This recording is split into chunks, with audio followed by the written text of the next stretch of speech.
ಮೀಸಲಾತಿಯನ್ನ ಬದಲಾಯಿಸುವಂತ ಹೇಳ್ತಿರುವಂತಹ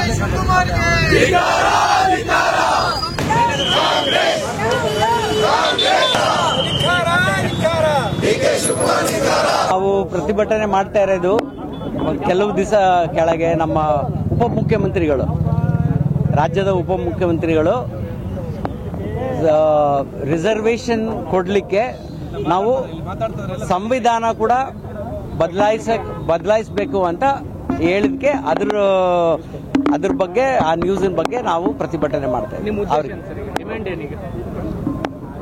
ನಮ್ದು ಡಿಮಾಂಡ್ ಏನು, reservation base religion based reservation ಇರಬಾರ್ದು. ಸಂವಿಧಾನದಲ್ಲಿ ಅದು ಬಹಳ ಕ್ಲಿಯರ್ ಆಗಿದೆ, ಅದನ್ನ ನಾವು ಹೋರಾಡ್ತಾ ಇದ್ದೀವಿ. ಯಾವ ಉದ್ದೇಶಕ್ಕೆ ಮೀಸಲಾತಿ ಮಾಡಿರೋದು? ಧರ್ಮಾಧಾರಿತ ಮೀಸಲಾತಿ ಗುರ್ತಿಡ್ಕೊಂಡು ಮಾಡಿದಾರಂದ್ರೆ ನನಗೂ ಐಡಿಯಾ ಇಲ್ಲ ಎದಕ್ ಮಾಡಿದಾರಂತ. ಅವ್ರು ನನಗೆ ಕೇಳ್ಬೇಕು ಎದಕ್ ಮಾಡಿದಾರಂತ. ನಾವು ಅಂಬೇಡ್ಕರ್ ಸರ್ಕಲ್ ಅಲ್ಲಿ ಇವತ್ತು ಅಂಬೇಡ್ಕರ್ ಬರೆದಂತ ಇಲ್ಲಿನ ಒಂದು ಪ್ರೆಯಾಂಬಲ್ ಏನಿದೆ, ಸಂವಿಧಾನದ ಮೂಲ ತತ್ವ ಅನ್ನುವಂತ ಈ ಸರ್ಕಲ್ ಅಲ್ಲಿ ಬಂದು ನಾವು ಇವತ್ತು ಪ್ರತಿಭಟನೆಯನ್ನ ಮಾಡ್ತಾ ಇದ್ದೀವಿ. ತಮಗೆಲ್ರಿಗೂ ಗೊತ್ತಿರಲಿ, ಇವತ್ತಿನ ಪ್ರತಿಭಟನೆ ನಿನ್ನೆ ನಮ್ಮ ರಾಜ್ಯದ ಉಪಮುಖ್ಯಮಂತ್ರಿ ಡಿ.ಕೆ. ಶಿವಕುಮಾರ್ ಅವರು ಒಂದು ಮಾತನ್ನು ಹೇಳಿದ್ದಾರೆ. ನಾವು ಈ ಒಂದು ಧರ್ಮಾಧಾರಿತ ಮೀಸಲಾತಿಗಾಗಿ ಸಂವಿಧಾನವನ್ನೇ ಬದಲಾಯಿಸ್ತೀವಿ ಅಂತಂತೇಳಿ. ನಿಮಗೆ ಯಾವುದೇ ರೀತಿಯ ಧರ್ಮಾಧಾರಿತ ಒಂದು ಮೀಸಲಾತಿಯನ್ನು ಮಾಡುವುದಕ್ಕೆ, ಸಂವಿಧಾನವನ್ನು ಮಾಡೋದಕ್ಕೆ ನಾವು ಯಾವುದೇ ಕಾರಣಕ್ಕೆ ಬಿಡೋದಿಲ್ಲ.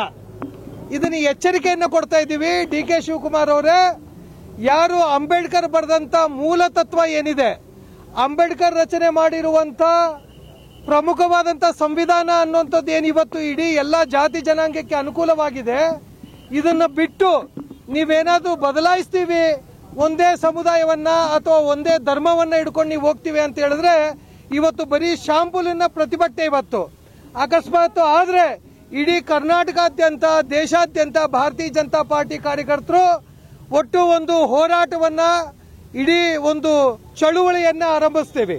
ಹಾಗಾಗಿ ಯಾವುದೇ ಕಾರಣಕ್ಕೆ ಈ ಒಂದು ಧರ್ಮಾಧಾರಿತ ಮೀಸಲಾತಿಯನ್ನ ಕೊಡುವ ಪ್ರಶ್ನೆನೇ ಇಲ್ಲ, ಕೊಡಬಾರ್ದು ಕೂಡ. ಹಾಗಾಗಿ ಈ ಕಾರಣಕ್ಕಾಗಿ ನಾವು ಇವತ್ತು ಈ ಪ್ರತಿಭಟನೆಯನ್ನ ಈ ಪುಣ್ಯ ಸರ್ಕಲ್ ಅಲ್ಲಿ, ಅಂಬೇಡ್ಕರ್ ವೃತ್ತದಲ್ಲಿ, ಅಂಬೇಡ್ಕರ್ ರಚನೆ ಮಾಡಿರುವಂತ ಒಂದು ಪ್ರಿಯಾಂಬಲ್ ಅನ್ನಂತ ಸರ್ಕಲ್ ಅಲ್ಲಿ ನಾವು ಇವತ್ತೇನು ಬಂದಿದ್ದೀವಿ, ಈ ಕಾರಣಕ್ಕಾಗಿ ಮಾಡ್ತಾ ಇದ್ದೀವಿ.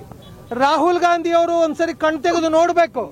ಯಾಕಂದ್ರೆ ಸಂವಿಧಾನ ಪುಸ್ತಕ 157 ರೂಪಾಯಿ ಹಿಡ್ಕೊಂಡು ಒಂದು ಸಂವಿಧಾನದ ಪುಸ್ತಕವನ್ನ ಹೋಗಿ ಎಲ್ಲರೊಳಗೆ ಸಂವಿಧಾನ ಬದಲಾಯಿಸ್ತಾರೆ ಅಂತೇಳಿ ಹೇಳ್ಕೊಂಡು ಅಪಪ್ರಚಾರ ಮಾಡಿದ್ರು. ನಿಮ್ಮದೇ ಆದಂತ ಒಬ್ಬ ಕರ್ನಾಟಕದ ಉಪಮುಖ್ಯಮಂತ್ರಿ, ಒಬ್ಬ ಸಚಿವರು ಈ ರೀತಿ ಕಾಂಗ್ರೆಸ್ಸಿನ ನಾಯಕರು ಹೇಳ್ತಾ ಇರೋದಕ್ಕೆ ನಿಮಗೆ ಕಾಂಗ್ರೆಸ್ನವರಿಗೆ ನಾಚಿಕೆ, ಮಾನ, ಮರ್ಯಾದೆ ಇಲ್ಲ ಅಂತ ಹೇಳೋದಕ್ಕೆ ನಾನು ಇಚ್ಛೆ ಪಡ್ತೀನಿ. ಹಾಗಾಗಿ ಈ ಆಗ್ರಹವನ್ನು ವ್ಯಕ್ತಪಡಿಸ್ತೇವೆ. ಯಾವುದೇ ಕಾರಣಕ್ಕೆ ಧರ್ಮಾಧಾರಿತ ಮೀಸಲಾತಿಯನ್ನ ಕೊಡಬಾರ್ದು, ಕೊಟ್ರೆ ಉಗ್ರ ಚಳುವಳಿಯನ್ನ ಮಾಡ್ತೀವಿ ಅಂತ ಹೇಳೋದಕ್ಕೆ ಇಚ್ಛೆ ಪಡ್ತೇನೆ. ಬಳ್ಳಾರಿಯ ನಿರಂತರ ಸುದ್ದಿಗಾಗಿ ಬಳ್ಳಾರಿ ಬೆಳಗಾಯಿತು ಚಾನೆಲ್ನ ಸಬ್ಸ್ಕ್ರೈಬ್ ಮಾಡಿ ಹಾಗೂ ಬೆಲ್ ಐಕಾನ್ ಒತ್ತಿ.